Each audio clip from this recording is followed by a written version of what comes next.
Hello friends, आप सभी का हमारे YouTube channel study oriented for teacher पर स्वागत है। फ्रेंड्स, आज से हम स्टार्ट करने जा रहे हैं history of English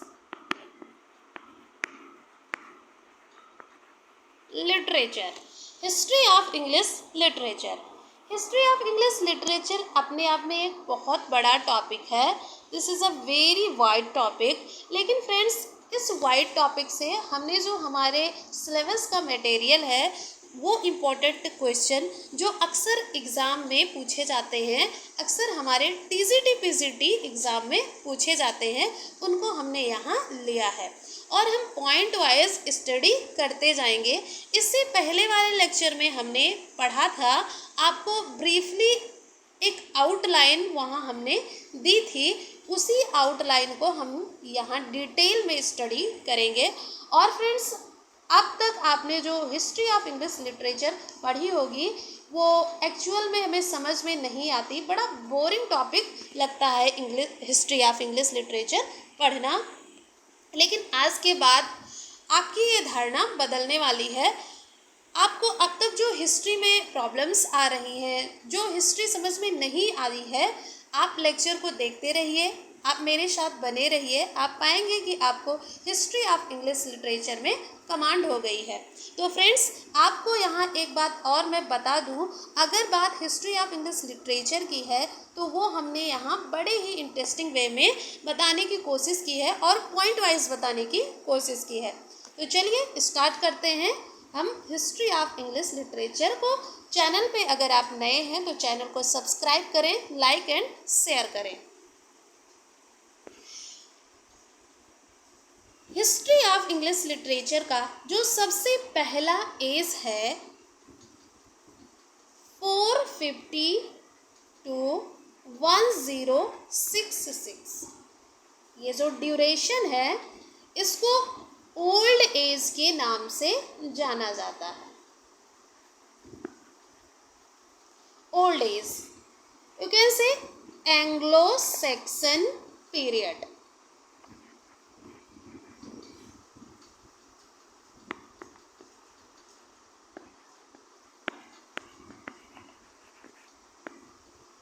old age and Anglo Saxon, ये दोनों ही इस पर्टिकुलर ड्यूरेशन को इस एज के नाम से जाना जाता है।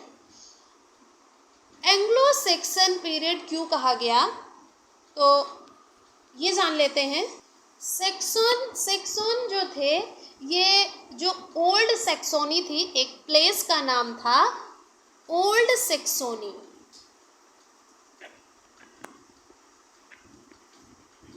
ओल्ड सैक्सोनी जो प्लेस थी, वहाँ के जो लोग रहते थे उनको सैक्सोन कहा जाता था। ओल्ड सैक्सोनी एक प्लेस का नाम है और इस प्लेस पे जो लोग रहते थे उनको सैक्सोन कहा जाता था। प्रेजेंट में ये जो ओल्ड सैक्सोनी है ये जर्मनी में स्थित है। जर्मनी में ये स्थित है ओल्ड सैक्सोनी। तो वहाँ के जो लोग थे उनको सैक्सोन कहा जाता था। The Angles, Saxon and Jute are known as the Anglo-Saxon. The Angles and the Saxon tribes, ये वहाँ पे जातियाँ थी, जनजातियाँ थी, Saxon, Angel and Jute की। लेकिन जो Jute थे इनकी संख्या बहुत कम थी और Angel and Saxon की जो संख्या थी वो ज़्यादा थी। The Angles and the Saxon tribes were the largest of the three attacking tribes, and so we often know them as Anglo-Saxons. तो जो अटैकिंग ट्राइब्स थी वो ये तीनों ही थी, द एंजल्स और सैक्सन एंड ज्यूट्स।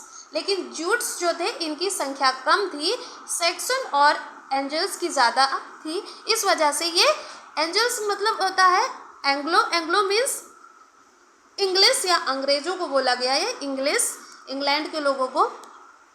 तो एंग्लो सैक्सन जो एंजल्स और सैक्सन थे इनकी संख्या ज़्यादा थी, इसीलिए इन्हीं लोगों के जो है नाम पे ये इस एज का नाम पड़ा एंग्लो सैक्सन पीरियड।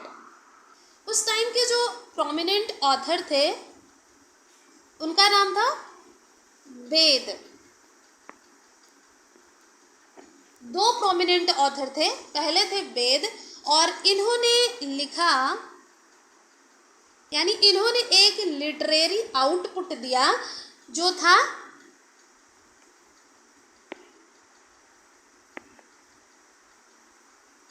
एक्लेस्टिकल। ये लिटरेरी आउटपुट था वेद का और ये हिस्ट्री ऑफ इंग्लिश पीपल, यानी इंग्लिश लोग थे, अंग्रेज थे, उनकी हिस्ट्री पर ये आधारित था। History of English people. And जो दूसरे प्रोमिनेंट ऑथर थे उनका नाम था किंग अल्फ्रेड। ये दूसरे प्रोमिनेंट ऑथर थे किंग अल्फ्रेड। तो इस पर्टिकुलर एज के ओनली टू प्रोमिनेंट ऑथर थे, किंग अल्फ्रेड एंड वेद। व्योवुल्फ एक एपिक था जो ओल्ड इंग्लिश का एपिक जिसको माना जाता है। व्योवुल्फ ये ओल्ड इंग्लिश का फर्स्ट एपिक था और ये 3182 लाइन्स में लिखा गया था। 3182 लाइन्स में ये जो एपिक था ये लिखा गया था। नेक्स्ट जो एज था 1066 टू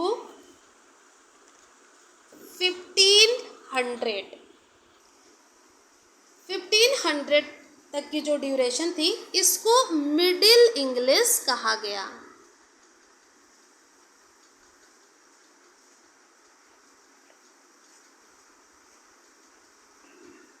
मिडिल इंग्लिश को 3 पार्टों में डिवाइड किया गया, यानी जो मिडिल इंग्लिश एज था इसकी 3 सब कैटेगरी थी। जो पहला था यानी फर्स्ट जो इसकी सब कैटेगरी थी अर्ली मिडिल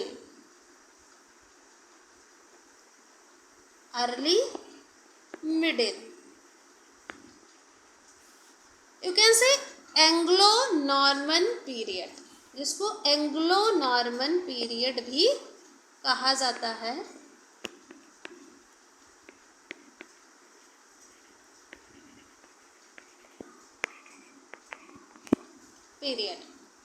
और इसका जो टाइम ड्यूरेशन था वो 1066 टू 1340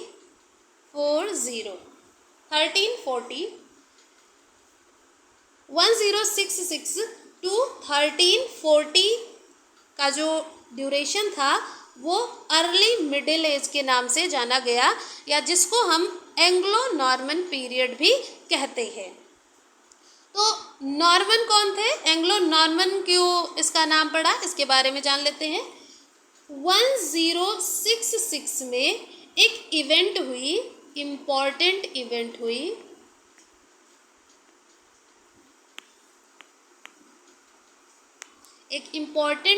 हुई, जिसको नॉर्मन कॉन्क्वेस्ट के नाम से जाना जाता है।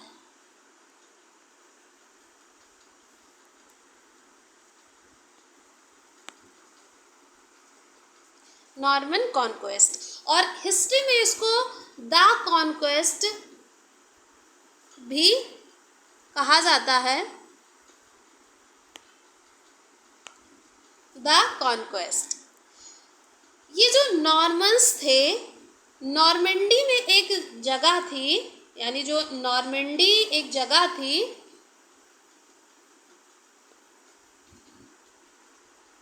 नॉर्मंडी। नॉर्मंडी एक जगह थी, तो जो वहाँ पे रहते थे, इस नॉर्मंडी जगह पे जो लोग रहते थे उनको नॉर्मन्स कहा जाता था।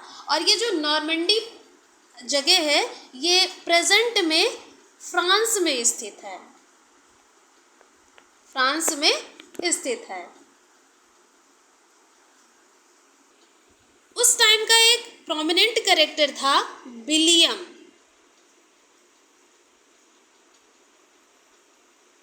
विलियम जो था ये ड्यूक ऑफ नॉर्मंडी था।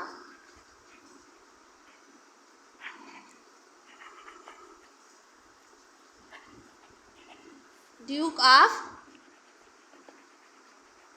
नॉर्मंडी यानी नॉर्मंडी का ये राजा था, किंग था, और इसने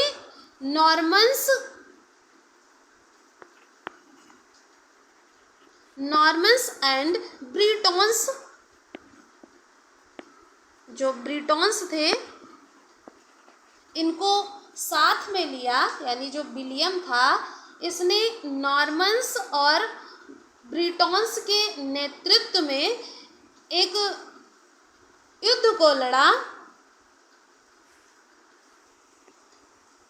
जिस युद्ध को वार ऑफ हेस्टिंग के नाम से जाना गया। वार ऑफ हेस्टिंग के नाम से जाना गया। विलियम ने नॉर्मन्स और ब्रिटोन्स को लिया और इंग्लैंड पे आक्रमण कर दिया और इंग्लैंड को जीत लिया, और विलियम इंग्लैंड की गद्दी पर आसीन हो गया। और जो इवेंट हुई उस इवेंट को वार ऑफ हेस्टिंग कहा गया। ये जो इवेंट्स हुआ उसका असर क्या पड़ा इंग्लैंड पे, तो जो नॉर्मन सिविलाइजेशन थी उसका ब्रिटेन में बहुत विस्तार हुआ, यानी ब्रिटेन पर हावी हो गई और देशभक्त की भावना विकसित हुई और राष्ट्रीयता का भी विकास हुआ। और दोस्तों अक्सर एग्ज़ाम में पॉलिटिकल इवेंट्स और उस पॉलिटिकल इवेंट का लिटरेचर पर क्या प्रभाव पड़ा, किस तरह से प्रभाव पड़ा, या उस टाइम के प्रोमिनेंट कैरेक्टर कौन थे, यही सब एग्ज़ाम में पूछा जाता है। इन्हीं सब टॉपिक से क्वेश्चन एग्ज़ाम में बनते हैं, तो इस वजह से इन सब टॉपिकों पे हम ज़्यादातर फोकस कर रहे हैं। नेक्स्ट जो एज है यानी जो मिडिल इंग्लिश का सेकेंड सब कैटेगरी है, फर्स्ट हमने पढ़ा और अभी सेकेंड पढ़ेंगे। फर्स्ट था अर्ली मिडिल, जिसको एंग्लो नॉर्मन पीरियड भी कहा जाता है। एंग्लो सेक्सन पीरियड मत समझ लेना, क्योंकि Anglo section period old English का पार्ट है, यानी ओल्ड इंग्लिश को एंग्लो सेक्सन पीरियड कहा जाता है, लेकिन एंग्लो नॉर्मन पीरियड ये मिडिल इंग्लिश का सब कैटेगरी है। सेकेंड जो सब कैटेगरी है उसको एज ऑफ चौसर के नाम से जाना गया, और इसका जो ड्यूरेशन था वो 1340 टू 1400। एज ऑफ चौसर ये सेकेंड सब कैटेगरी है।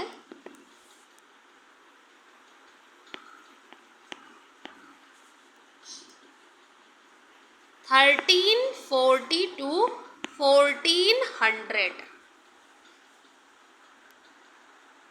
तो एज ऑफ चौसर के नाम पर ये एज क्यों पड़ा, क्योंकि 1340 में चौसर का जन्म हुआ था और 1400 में चौसर की मृत्यु हो गई थी। तो इनका जो लाइफ ड्यूरेशन रहा है उसको एज ऑफ चौसर के नाम से जाना गया, क्योंकि ये उस टाइम के प्रोमिनेंट कैरेक्टर थे। तो चौसर के बारे में थोड़ा डिटेल से पढ़ लेते हैं कि चौसर को कौन कौन से एडजेक्टिव मिले हैं। चौसर फादर ऑफ लिटरेचर, इनको फादर ऑफ लिटरेचर कहा जाता है।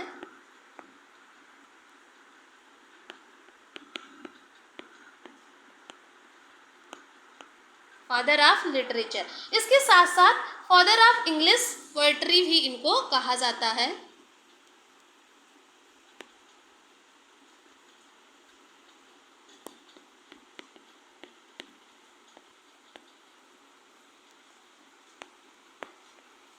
English poetry. साथ ही साथ दोस्तों इनको grand father of English novel कहा जाता है।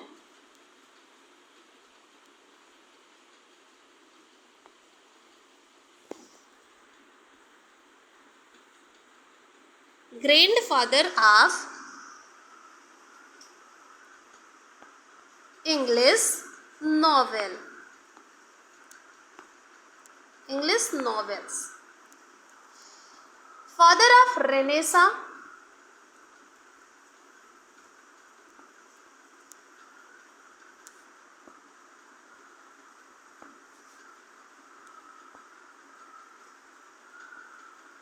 RENR, इधर लिख देते हैं RENAISSANCE,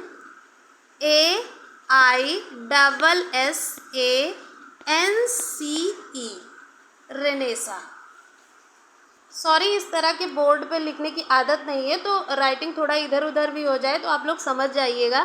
फादर ऑफ रेनेसा भी जोफ्री चौसर को कहा गया।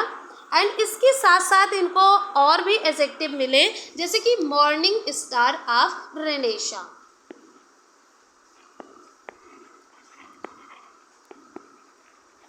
Morning star of Renaissance. साथ ही साथ अगर दोस्तों हम पढ़ ही रहे हैं तो जो इससे रिलेटेड जो कंफ्यूजिंग फैक्ट हैं उनको भी जान लेते हैं। जैसे child of Renaissance, morning star of Renaissance तो जोफ्री चौसर को कहा जाता है, लेकिन जो चाइल्ड ऑफ रेनेसा है वो स्पेंसर को कहा जाता है। तो ये बड़ा ही कंफ्यूजिंग पॉइंट है, तो इसलिए हम दोनों साथ में ही पढ़ लेते हैं ताकि ये कंफ्यूजन क्लियर हो जाए। चाइल्ड ऑफ रेनेसा,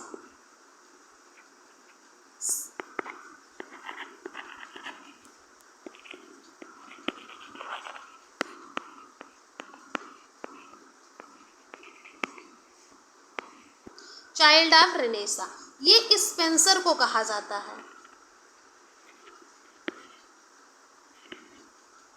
स्पेंसर को चाइल्ड ऑफ रेनेसा कहा जाता है। इसके साथ ही साथ मॉर्निंग स्टार ऑफ रिफॉर्मेशन, चौसर को मॉर्निंग स्टार ऑफ रेनेसा कहा जाता है, तो वहीं morning star of reformation Wycliffe को कहा जाता है।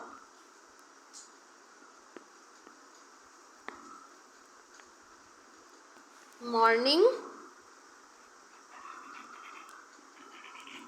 स्टार ऑफ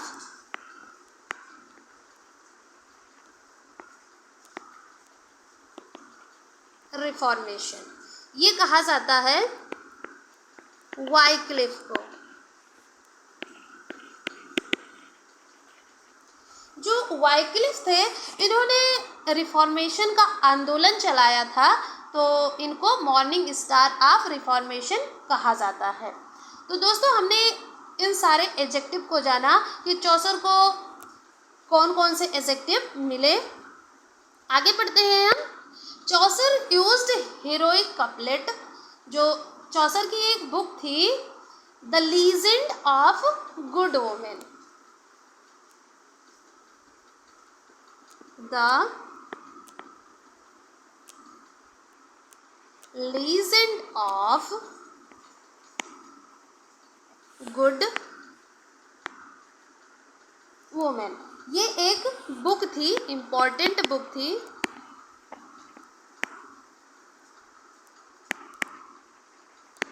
इम्पॉर्टेंट बुक थी और इस बुक में the legend of good women, इस बुक में चौसर ने हीरोइक कपलेट को फर्स्ट टाइम यूज़ किया था। The prologue to the Canterbury, ये चौसर की बहुत ही इम्पोर्टेंट बुक है और लिख लेते हैं एक बार। द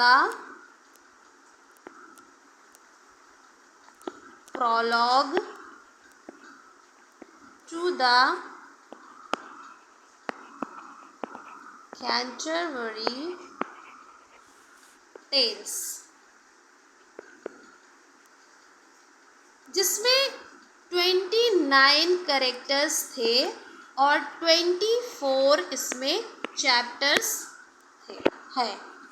24 स्टोरी है और 24 चैप्टर्स इस बुक में है और टोटल 29 कैरेक्टर है। The prologue to the Canterbury tales में, और ये हम लोगों ने एमए में पढ़ा भी होगा, ये एमए में थी लेकिन पीजीटी टीजीटी के सिलेबस में नहीं है।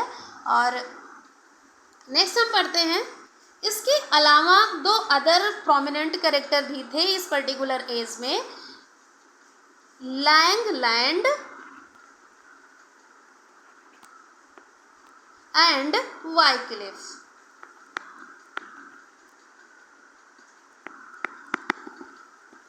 ये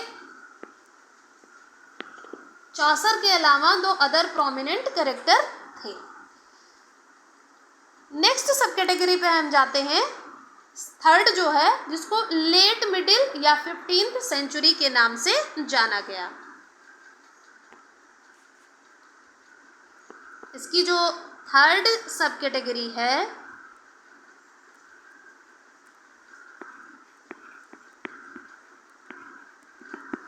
late middle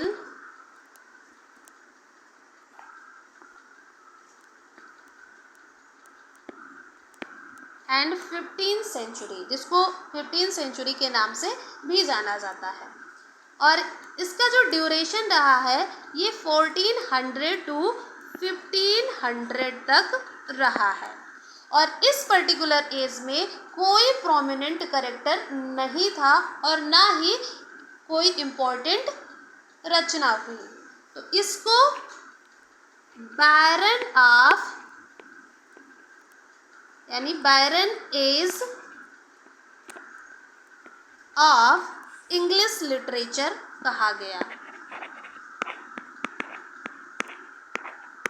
English literature, barren of English literature इस पर्टिकुलर एज को कहा गया। तो फ्रेंड्स आज हम इतना ही पढ़ेंगे, नेक्स्ट एज पे हम नेक्स्ट वीडियो में पढ़ेंगे। तो आज के लिए इतना ही।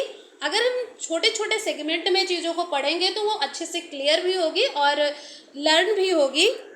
तो मिलते हैं नेक्स्ट वीडियो में, तब तक आप लोग अपनी प्रिपरेशन को जारी रखें। जय हिंद।